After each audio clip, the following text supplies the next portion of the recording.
Hello friends, how are you? I hope you are all fit and fine and you are practicing and learning new thing every single day.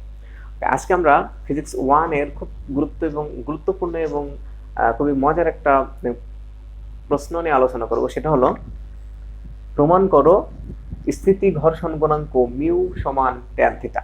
এটা অন্যভাবে আসতে পারে, অথবা স্থিতি ঘর্ষণ গুণাঙ্ক এবং স্থিতি ঘর্ষণ কোণের মধ্যে সম্পর্ক নির্ণয় করো, এভাবে আসতে পারে। তো দেরি না করে শুরু করা যায়। এই প্রশ্নটি শুরু করার আগে একটা বেসিক বিষয় নিয়ে আলোচনা করতে হবে আমাদেরকে, যদিও পূর্বের ভিডিওতে আমি একটু টাচ দিয়েছিলাম, তো আজ এখানেও একটু বলে নিই। সেটা হচ্ছে আমরা বলের বিভাজনটা একটু আমাদের দেখতে হবে। যে আমরা জানি যে কোনো একটা ভেক্টর যদি কোনো কৌণিক ভাবে কাজ করে তাহলে সে নিজেকে দুই ভাগে ভাগ করে দেয়। একটা হচ্ছে তার আনুভূমিক ভাবে সে নিজেকে ভাগ করে দেবে এবং উলম্ব ভাবে। দ্যাটস মিন তার দুইটি উপাংশ তৈরি হয়, একটা হচ্ছে আনুভূমিক আর একটা হচ্ছে উলম্ব, যেটা আমরা এক্স অক্ষ বরাবর বিবেচনা করি, আর একটা হচ্ছে ওয়াই অক্ষ বরাবর বিবেচনা করি। তো সেটা আমরা কিভাবে নির্ণয় করি, সেটা হলো দেখতে হবে যে এর কোন সংলগ্ন যে আমাদের অক্ষটা রয়েছে সেটা আমরা বের করি cos থিটার মাধ্যমে। তাহলে এই যে এখানে যে এক্স অক্ষ বরাবর যে উপাংশটা, এটা হবে f cos থিটা, এবং এই যে আনুভূমিক মানে উলম্ব ভাবে যে রেখাটা রয়েছে এটা এই উপাংশটার নাম হবে f sin থিটা। এটা কিভাবে আসে? আসলে এটা ত্রিকোণমিতিক অনুপাত থেকে আসে, যে cos থিটা মানে ভূমিবাহী অতিভুজ এবং sin থিটা মানে লম্ববাহী অতিভুজ। সেইভাবে আমি যদি আরেকটু ক্লিয়ার করি বিষয়টা, এটাকে নিয়ে দেখো, এই যে উপাংশটা এটা কিন্তু সমান। তাহলে আমরা এটাকে নিয়ে যদি একটা ত্রিভুজ কল্পনা করি, ত্রিভুজটা এরকম হবে।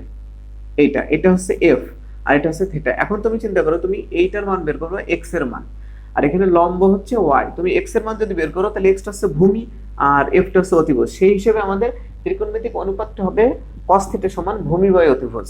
অর্থাৎ cos theta equal to will B, উপরে যাবে ভূমি মানে x আর নিচে যাবে অতিভুজ মানে হচ্ছে f। তাহলে এটাকে আর গুণ করলে x ইকুয়ালস টু হবে f cos থিটা। তাহলে নিশ্চিতভাবে তোমরা বুঝতে পারছো এই ওয়াইটা হবে নিশ্চিতভাবে f কি sin থিটা। That is the rule. এখানে ত্রিকোণমিতিক অনুপাতটা আমাদের এখানে ব্যবহার করা হয়েছে। তো আমার মূল উদ্দেশ্য এটা না, এটা তো সহজেই বের করা যায়।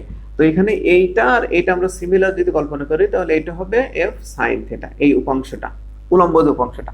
তো সেক্ষেত্রে আমাদের একটা জিনিস মাথায় রাখতে হবে, খুবই ইম্পর্টেন্ট, সেটা হচ্ছে যে ভূমি সংলগ্ন, সেটা যেদিকেই হোক না কোনো, ভূমি সংলগ্ন যে অক্ষটা সেই উপাংশটা বের করতে হলে আমাদের cos থিটার মাধ্যমে বের করতে হবে, এবং লম্ব অর্থাৎ যেখানে আমাদের কোণটা থাকবে না, লম্বের যে উপাংশটা সেটা বের করতে হলে আমাদের সাইন ব্যবহার করতে হবে। দ্যাট ইজ দ্য রুল, এটা মনে রাখতে হবে। এজন্য দেখো, তাহলে এইটা কি হবে, এখানে এই যে যেহেতু ভেক্টরটা এখানে থিটা কোণে ক্রিয়া করছে, তাহলে সেক্ষেত্রে এ নিজেকে দুই ভাগে ভাগ করে দিবে। একটা হচ্ছে এই যে উলম্ব বরাবর, আর একটা হচ্ছে কি আনুভূমিক বরাবর। এ নিজেকে দুই ভাগে ভাগ করবে, এইদিকে আর বাম দিকে। ওকে, তাহলে সেক্ষেত্রে এইটা যেহেতু কোণ সংলগ্ন, যদিও উলম্ব বাট কোণ সংলগ্ন, তাহলে অবশ্যই এটা cos দিয়ে বের করতে হবে। অর্থাৎ f cos থিটা হবে এই উপাংশটা, যেহেতু এর সাথে কোণ রয়েছে। কারণ আমরা জানি কোণ সংলগ্ন যে বাহুটা সবসময় ভূমি হয়, সেক্ষেত্রে ভূমির সাথে সম্পর্ক cos-এর। ওকে, আর এখানে যেহেতু কোনো কোণ নাই, সিম্পলি মনে রাখবা কোণ নাই মানে সাইন। তাহলে এখানে এই যে উপাংশটা, এইটা আমাদের বের করতে হবে f sin থিটার মাধ্যমে। ওকে, ভেরি সিম্পল। তাহলে এই কথাটা আশা করি বুঝতে পেরেছো তোমরা। ওকে, একটা বিষয় একটু মনে রাখতে হবে, সেটা হচ্ছে যে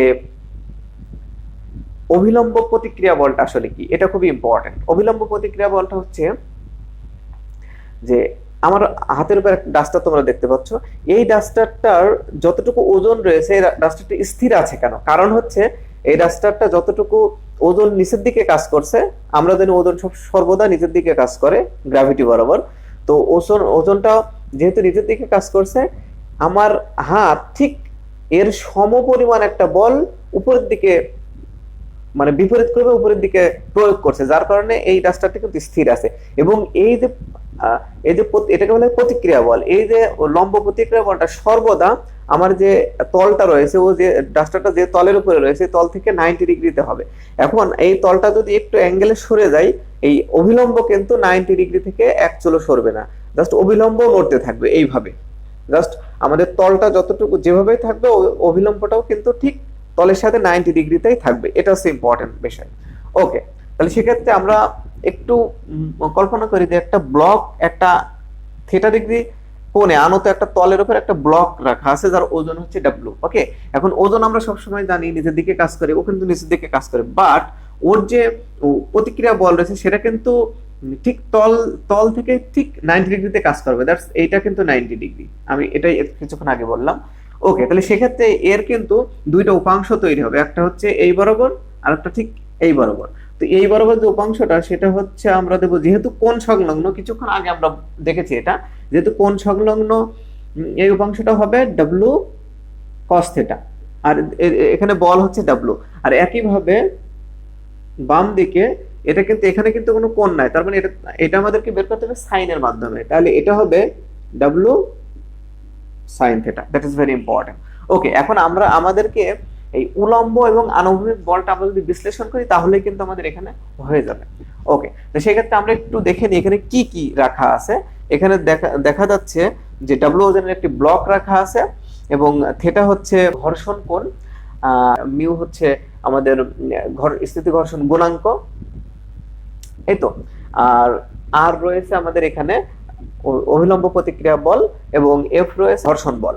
ওকে, অর্থাৎ এখানে ঘর্ষণ বলটা আমরা দেখতে পাচ্ছি ওই দিকে কাজ করছে। আমরা নরমালি জানি যে ঘর্ষণ সর্বদা বিপরীত দিকে কাজ করে। আমরা যখন গাড়ি চালাই অথবা আমরা যখন হাঁটি তখন ঘর্ষণ বলটা কিন্তু আমাদের ঠিক বিপরীতে কাজ করে। তো ব্লকটা এই দিকে পড়ার উপক্রম হচ্ছে বামে নিচের দিকে, এই জন্য ঘর্ষণ বলটা স্বভাবতই উপরের দিকে কাজ করছে। ওকে, তাহলে আমরা একটু এর মানে অঙ্কটা শুরু করার আগে একটু পরিচয়গুলো দিয়ে নিই। আমরা মনে করি,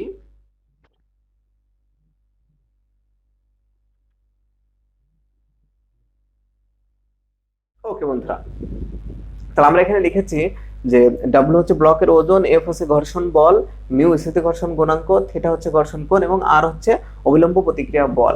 এখন আমরা চিত্র হতে উলম্ব এবং আনুভূমিক বলগুলো বিশ্লেষণ করলে আমাদের এখানে ম্যাথটা সলিউশন হয়ে যাবে। তো আমরা শুরু করি।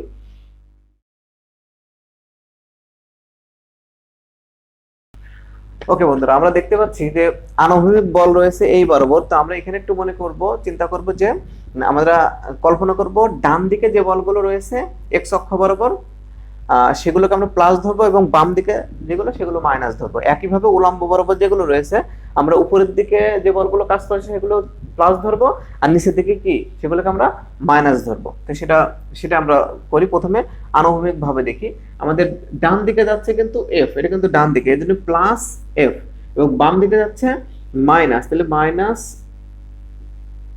Sine theta equals two W sine theta equals to will B কি হবে, জিরো, কারণ এদের বীজগাণিতিক যোগফল শূন্য হবে। এখানে একটা ব্যাপার, এখানে কেন শূন্য হবে, কারণ হচ্ছে এই ব্লকটা সাম্যাবস্থায় আছে চিন্তা করা হচ্ছে, এই জন্য মূলত এটা এর বীজগাণিতিক যোগফল শূন্য ধরা হয়। তাহলে এখান থেকে আমরা এফ এর মানটা সরাসরি পেয়ে যাচ্ছি, F equals to will be W sine theta. এটা এক নাম্বার। এটা হলো আনুভূমিক বলগুলো বিশ্লেষণ করি। এবার আমরা উলম্ব বল বিশ্লেষণ করি। একইভাবে এখানে দেখতে পাচ্ছি আমরা আর সমান হবে ডাব্লিউ কস থিটা, আগের মতোই।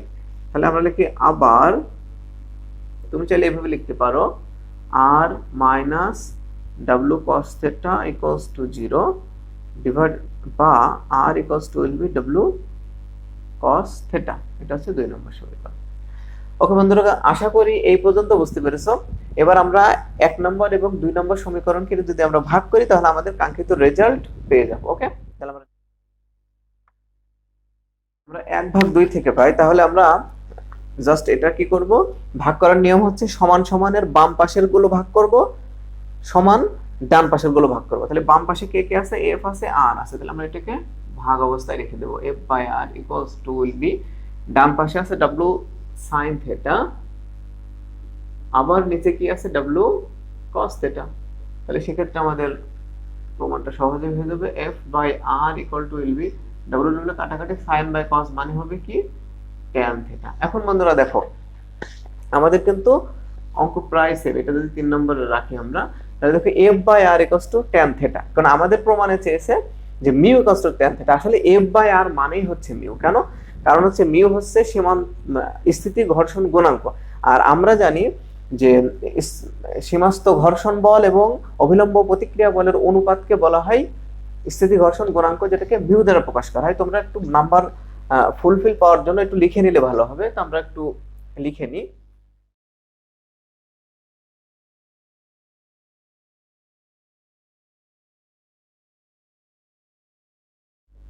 ওকে, আমরা জানি সীমাস্থ ঘর্ষণ বল ও অভিলম্ব প্রতিক্রিয়া বলের অনুপাতকে স্থিতি ঘর্ষণ গুণাঙ্ক বলে, একে মিউ দ্বারা প্রকাশ করা হয়। জাস্ট এইটার কথাই আমরা বলছি এতক্ষণ। ওকে, তাহলে আমরা এখন 3 নং হতে পাই। 3 নং হতে F by R equal to tan theta, এবং এইটাই মূলত মিউ, তাহলে mu equal to tan theta, এটা আছে আমাদের প্রমাণিত। ওকে বন্ধুরা, তাহলে আশা করি তোমরা ভিডিওটি বুঝতে পেরেছো, এবং এরকম নতুন নতুন ভিডিও দেখতে আমাদের সাথেই থাকুন এবং দেখতে থাকুন অনেক্স টেক টিউটোরিয়াল। আল্লাহ হাফেজ।